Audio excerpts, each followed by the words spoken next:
welcome to my blanket fort.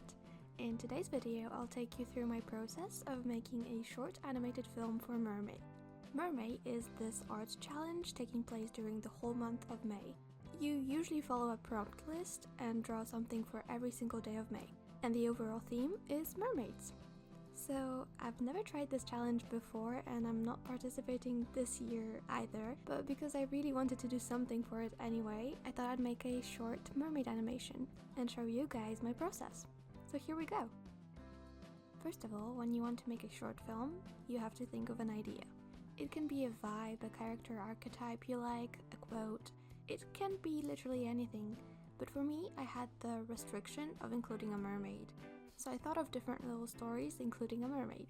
Maybe the story's about a teenage girl who's secretly a mermaid and struggles to keep it secret, like H2O just add water inspired. Or maybe it's about a mythical mermaid luring sailors in with their singing. The idea I came up with was about a kid playing at the beach, having their toy get washed away by the waves. Luckily, a mysterious friend nearby the shore finds it and returns it to the kid. So yeah, it's a very wholesome and cutesy concept. It's also quite simple, which is pretty important because I'm not trying to make a 2-hour-long feature film. I'm making a silly little animation that I don't want to last over 1 minute. So the simpler, the better.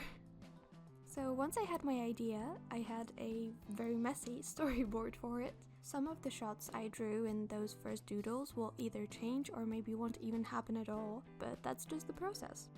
I won't walk you through it because after storyboarding, I made an animatic to get a feel for the whole animation. Making an animatic is a major step to making your short film. If you skipped it, you'd probably end up with a very incoherent story and overall feel. But hey, maybe you're going for that, in which case, you do you. Animation is art, and art shouldn't have rigid rules. But yeah, an animatic is a great way of getting an overall idea of what the finished product is going to look/feel like. You get to decide on pacing, framing, or voice acting very early on, and that allows you to make early decisions and changes that end up saving you a lot of time. I thought it didn't take me that long because of how scuffed it looks, but Krita has recorded just under 3 hours. Like, I'm pretty quick when it comes to art usually, so now I feel a bit disappointed in myself. I was just not expecting that. Anyway, so yeah, we're at the beach, a kid is building a sandcastle and oh no, their little toy shovel got washed away by a wave. The kid notices it's floating away and starts crying about it like a little baby, because it is a kid. So then it cuts to someone just sunbathing in a floaty. We hear a bonk, which turns out to be the little shovel hitting the floaty. The girl in the floaty grabs it, looks at it, then turns and sees the kid crying over at the shore. Then we cut to an underwater view of the floaty, and as it turns out, the girl is actually a mermaid. She dives underwater and swims towards the shore. The shovel gets washed back on shore and the kid stops crying. Instead, they start cheering. The mermaid takes one last look over from behind her floaty and satisfied, she swims away. So once I had planned everything out, it came time to work on the backgrounds. But before making them, I had to decide on a style I wanted to go for, and to be honest, I didn't really look for inspiration that much and just decided I wanted to reference Steven Universe backgrounds. I shouldn't have locked in on my first idea, but I just really wanted to try it out, and in the end I planned out to make about 12 backgrounds. And when it comes to planning out the backgrounds, I think it's important to reuse them as much as possible to not have to draw more than you need. Like, if you're planning to draw several shots that look very similar, instead of making individual backgrounds for them, it's better to draw only one background for all of them and reuse it several times. That way, you can also put more time and care into your backgrounds instead of getting overwhelmed with the quantity. But it's not just that, it just makes more sense for continuity reasons. So yeah, here are the final backgrounds I drew in Clip Studio Paint. As you can see, they are all quite simple. All the shapes are very angular and the line art is a little shifted, and that's specifically what I thought looked really interesting looking at Steven Universe backgrounds. In the end, I'm really happy with how these backgrounds turned out, and I think I would like to explore that style more in the future as well. In order to animate characters, you need to know how to draw your characters first, so making a character sheet for them is a great way to figure that out. So next, I quickly made some very rough character sheets for the main two characters. I don't really have much to say about them because they're very simple, but I basically drew the kid character as this little boy in yellow trunks with his little toy bucket and shovel. I somehow forgot to give him a bucket hat like he had in the Animatic, so I'm sorry about that. For the mermaid, she's very simple too. She has a blue-green tail and a green human-style top to make you think she's just a human when you first see her in her floaty. She also has sunglasses because she loves sunbathing and has sensitive eyes. Anyways, next it is time for the actual animation. Whoop whoop! So like I said, for the Animatic I worked in Krita, and for the backgrounds I worked in CSP. For the final animation I came back to Krita because CSP is stupid and won't let me animate over 24 frames total. Which is a shame because I love working in it. So anyway, when it came to animating, it all went pretty smoothly. I mostly animated on 2s and 3s at 24 FPS. I think this film is the first time I tried animating different elements of a character separately. I usually just animate everything in one go and I don't think that's the best way to animate. So yeah, I was surprised by how much more efficient isolating movements ended up being. So like I said, I mostly animated in Krita, but I didn't animate everything in Krita. There are many parts that I animated in After Effects, like waves and floating elements, which meant that I sometimes needed to export the Krita animations with a transparent background. Which was a problem, because while exporting animations in Krita is fine, and I just did that for most of them, Krita can't really export a video with a transparent background in high quality.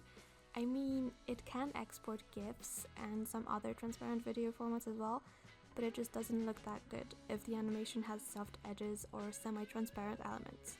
And it makes sense for GIF because it only does 0 or 100% opacity, and maybe it's similar for the other formats.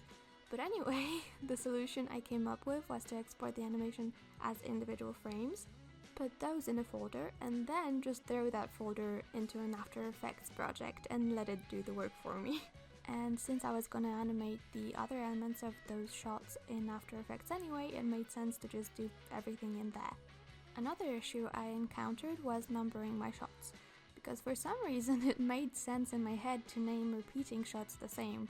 So like if shot number 1 repeats after the second one, I would name it shot 1A, shot 2 and shot 1B. And it made sense when I was storyboarding, but what I should have done instead was name them shot 1, shot 2, shot 3 with, in brackets, shot 1 bis. So yeah, I messed up and I ended up making my folders a mess, but I fixed it later by renaming the final clips, so the chaos was contained. While animating the characters was the heaviest block of the work for me in this project, in order to finish it, I still had to assemble all the pieces of the puzzle, but also add sound and background music. I have to admit, I usually rush through this step because I've never felt the importance of it in the past.